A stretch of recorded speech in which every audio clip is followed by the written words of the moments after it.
Asunción from Stadium Defensores del Chaco here in Sajonia. The game has just ended, 0-0, and Paraguay is back. Paraguay is going to the World Cup after 16 years. People are going crazy here. Fireworks. The players are gathering up there in the field. A very special moment for the crowd. It was not a pretty game. It was not a good match. It was a 0-0, but it's been enough.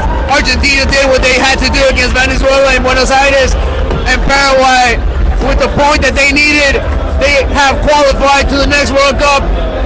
Thank you guys for being there, following the coverage, following everything we do here in One Division. It's great.